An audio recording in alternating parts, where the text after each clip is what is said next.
Αυτός ο κόσμος, ο μικρός, ο Μέγας, ο μέγας ελληνικός κόσμος της ιστορίας, της μυθολογίας, της παράδοσης, της μουσικής, του ήχου και του χορού, κάθε φορά μας αποκαλύπτεται όλο και πιο μεγάλος, όλο και πιο γοητευτικός. Όπως εδώ, στη Μεγίστη, στη Στρογγύλη, στο σημερινό Καστελόριζο.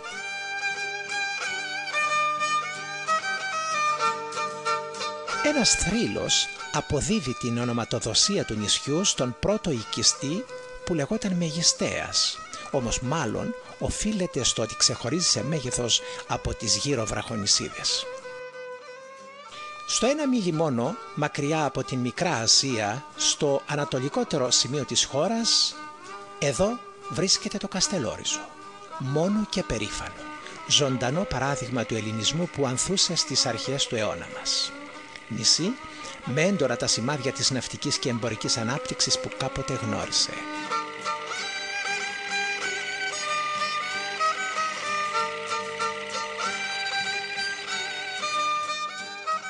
Κομψοτεχνήματα τα αρχοντικά που κοσμούν το λιμάνι, αυθεντικά δείγματα της παραδοσιακής 12νησιακής αρχιτεκτονικής, όλα διόροφα ή τριόροφα, με τις χαρακτηριστικές ροζέτες στο κέντρο, με τα κεντρικά σαλόνια, απομεινάρια εποχών που μαρτυρούν ότι οι άνθρωποι κάποτε ζούσαν πλουσιοπάροχα στο νησί.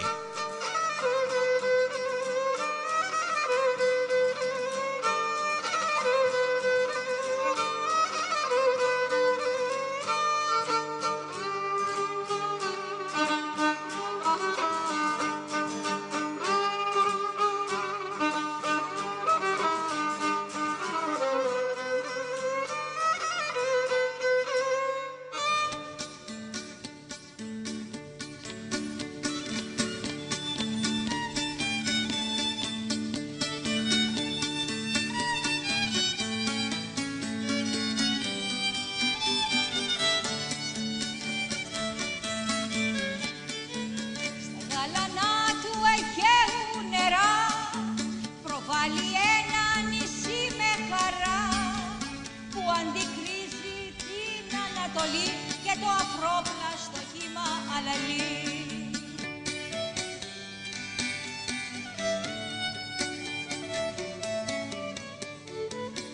Το δικό μας νησάκι αυτό, από τα άλλα το πιο ζηλευτό, με το μαντράκι, την παλαμεριά, ρόδια, φούρι, ψωμί και ψωρατιά.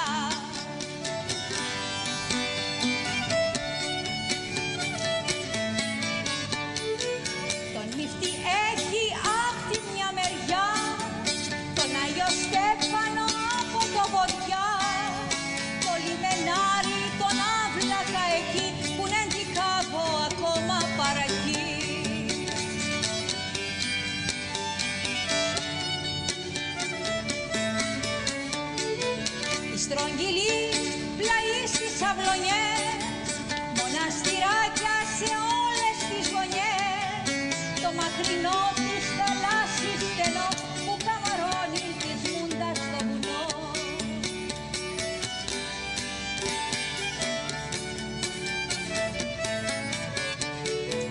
Εκεί της βίχλας στα ψηλά βουνά και στο παλιό γαστρό την Παναγιά. Έχει τον κάμπο της άκερες εκεί, η Αγία Τριάδα ακόμα παρακεί.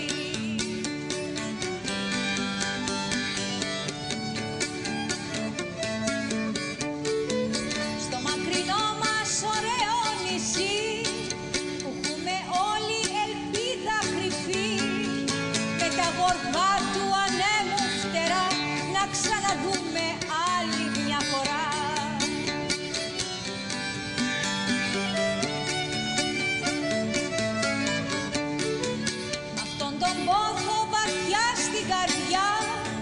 Περνούν τα χρόνια μες στη ξενιτιά, με μια ελπίδα κρυφή περισσή, να ξαναδούμε το ωραίο μας νησί, να ξαναδούμε το ωραίο μας νησί, να ξαναδούμε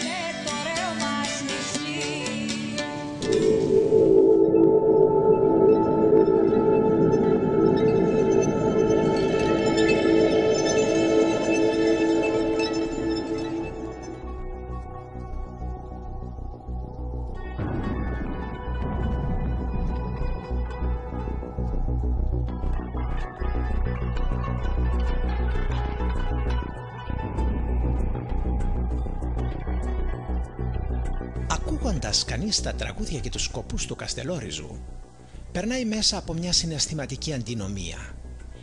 Είναι τραγούδια που μέρα με τη μέρα αντανακλούν λιγότερο σε έναν τρόπο ζωής που αλλάζει στο φθήνον ακριτικό νησί.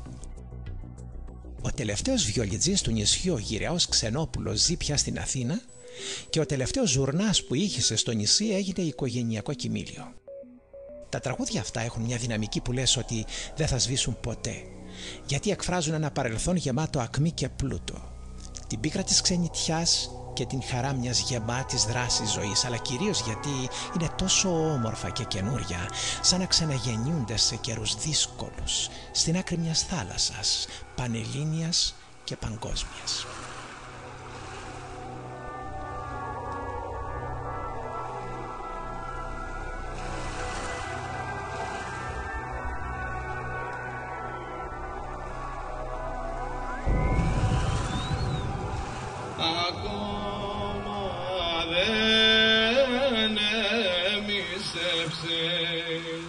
Δυο μίλια απ' το λιμνιώνα, αηδεμένο μου. Δυο μίλια απ' το λιμνιώνα, αηζηλεμένο μου. Τσε τρέχουν τα μάτια μου, σαν βρύσες του χειμώνα, αηδεμένο μου. Σαν βρύσες του χειμώνα, αηζηλεμένο μου. Της Αυστραλίας τα βουνά, Χριστέ να χαμηλώναν, ζηλεμένο μου, και παλιά σε ψηλώναν, χαϊδεμένο μου.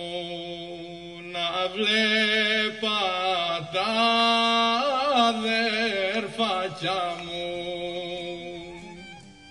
Αυτό είναι καστελοριζιός σκοπός, λέγεται ο μισεμός. Ο μισεμός είναι σκοπός που φτιάχτηκε κατά πάσα πιθανότητα την εποχή που κάηκε το Καστελόριζο και εξεριζώθηκαν οι πάντες. Δεν έμεινε άνθρωπος, ήταν ελάχιστοι άνθρωποι. Φύγανε πόσοι χιλιάδες άνθρωποι ήταν εδώ που ζούσανε και φύγανε και πήγανε στην Αυστραλία και έχουν μεγάλη κοινότητα τώρα, οι Castilians, έτσι λένε. Είναι πολύ μεγάλη κοινότητα και πιθανότατα δεν φτιαχτεί τότε, είναι σκοπός εδώ των παραλίων.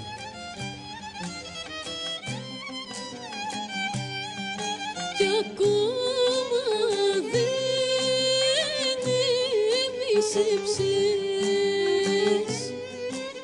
Σχεδόν 30 το Σίδνεϊ, ακολουθεί το Πέρθ με 24.000, ακολουθεί η Μελβούρνη με 9 και βγαίνουν και παραπάνω, και βάλτε μετά Darwin, Brisbane, Adelaide που είναι από 2.500 με 2.000, 2.500.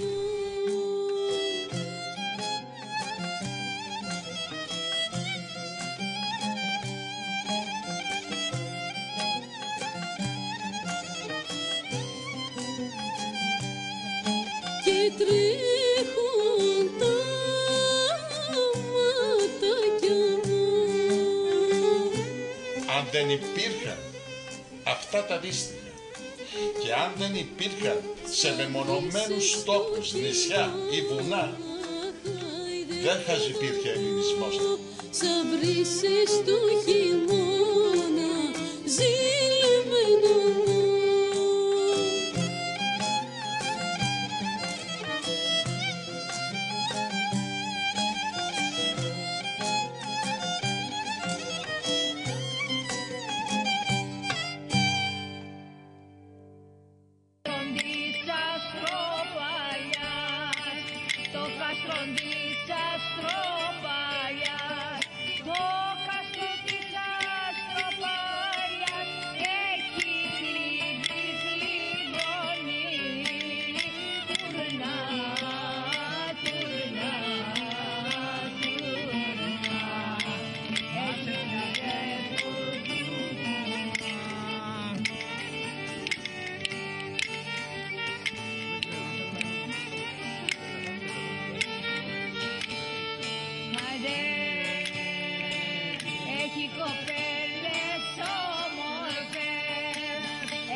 Γεια σας.